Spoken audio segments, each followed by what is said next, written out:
گزارش کی تھی اور اس کے بعد چونکہ کیبنٹ تھا اور اس کو بھی جو ہے اگر کمیٹی کے پاس بھیج دیں. نہیں تو آپ لے آئیں نا, پہلے سپلیمنٹری دے دیں, جب تک میں باقی سن لیتا ہوں. جی آپ جب تک دے دیں. جی مولانا عبد الغفور حیدری صاحب. ہاؤسنگ کا ہے, ہاؤسنگ کا ہے, ابھی کرتے ہیں. لے آئیں, بنوائیں. جی شکریہ جناب چیئرمین. لے آئیں جی, دے دیں, پھر میں کر لوں گا. نہیں سب سے پہلے تو میں یہ عرض رکھنا چاہتا ہوں کہ سینٹ کا اجلاس اتنی تاخیر سے ہو رہی ہے کہ ہم ایک دوسرے کی شکلیں بھی بھول گئے ہیں. بڑی مشکل سے میں نے آپ کو پہچانا. یہی عالم میرا بھی ہے, لیکن اس میں آپ کا شاید قصور نہ ہو.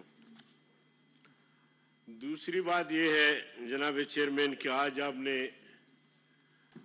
سال نو کی مبارکباد دی ہمیں, بڑی مہربانی آپ کی. اگرچہ مسلمانوں کا سال یکم محرم سے شروع ہوتا ہے, لیکن آپ کی یہ مبارکباد پھر بھی ہمیں قبول ہے. بہت ساری کمیونٹیاں ہیں, ان کے لیے یکم جنوری سال نو ہے.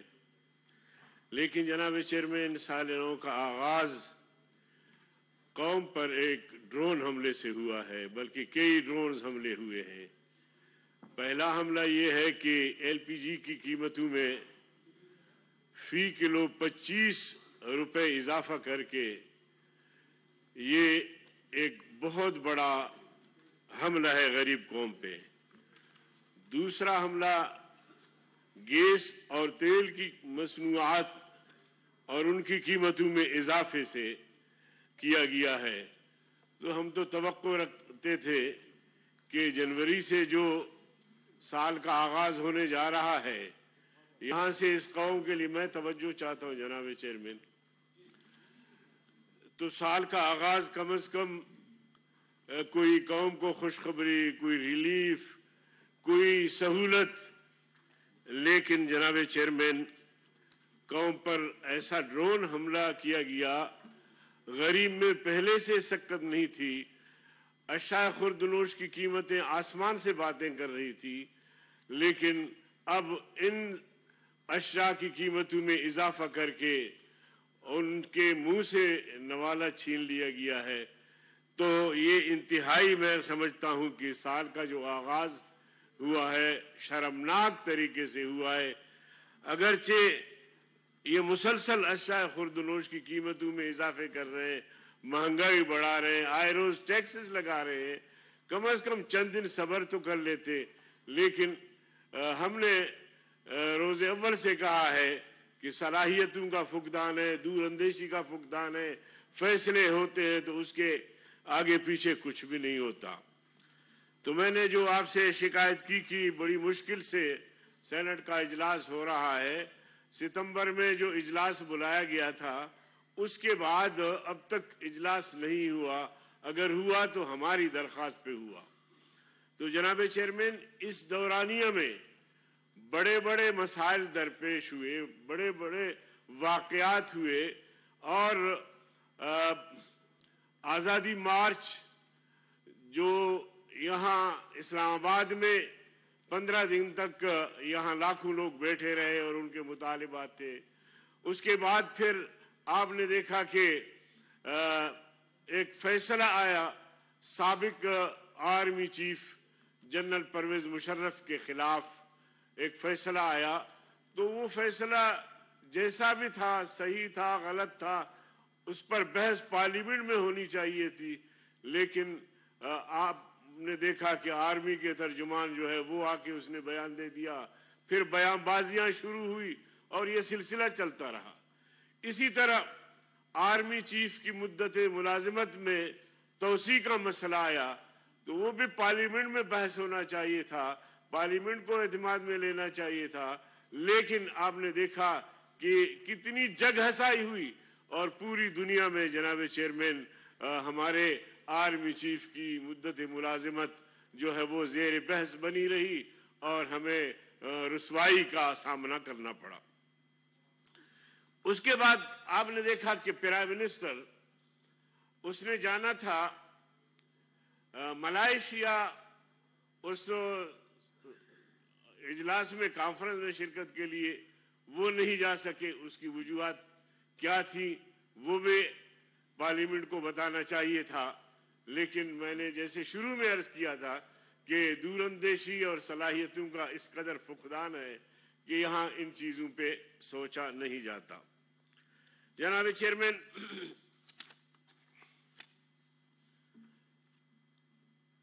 جو ترامیم آ رہی ہیں ان پہ بحث کریں گے انشاءاللہ، لیکن جو آرڈیننس مسلسل آ رہے ہیں، دونوں ایوان موجود، قومی اسمبلی بھی موجود، سینٹ بھی موجود، معطل بھی نہیں ہے.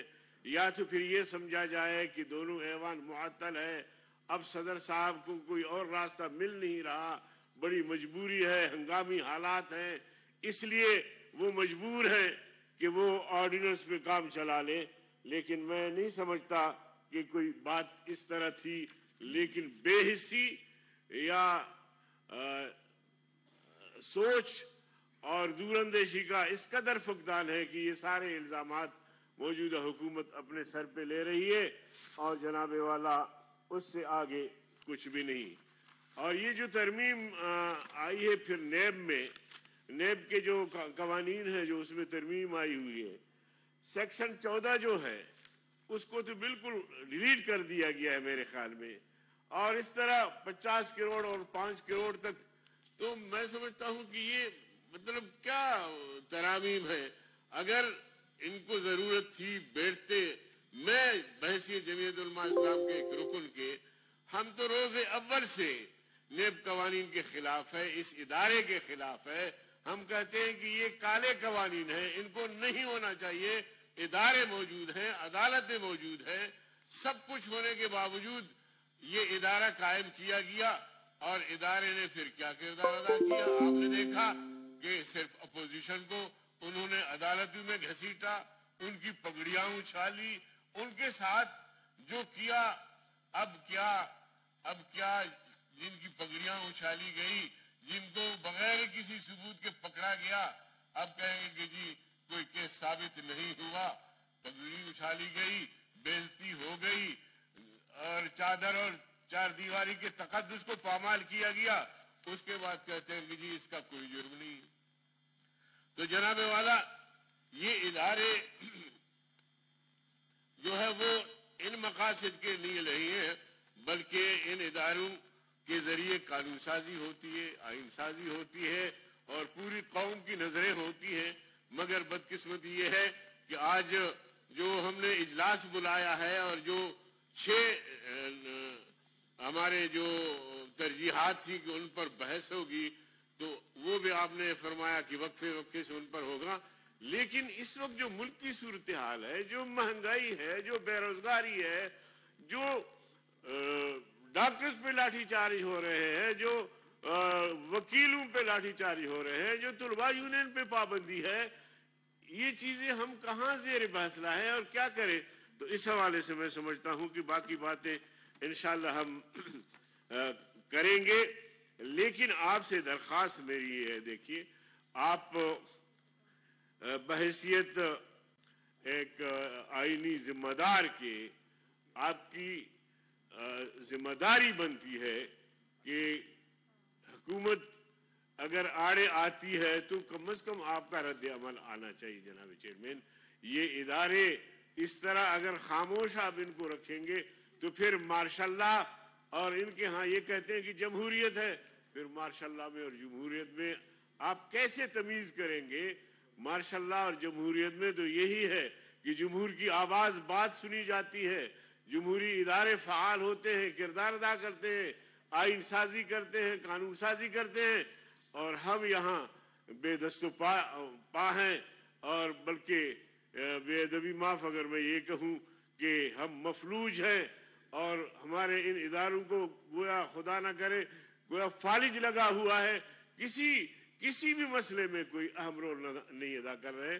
تو آپ کا بھی ایک رول ہونا چاہیے.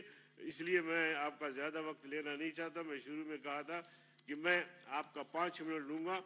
تو یہی گزارش ہے کہ آپ اپنا بھی رول ادا کریں اور باقی جو مسائل ہیں انشاءاللہ ان پہ بحث کریں گے. آخر دعوانا.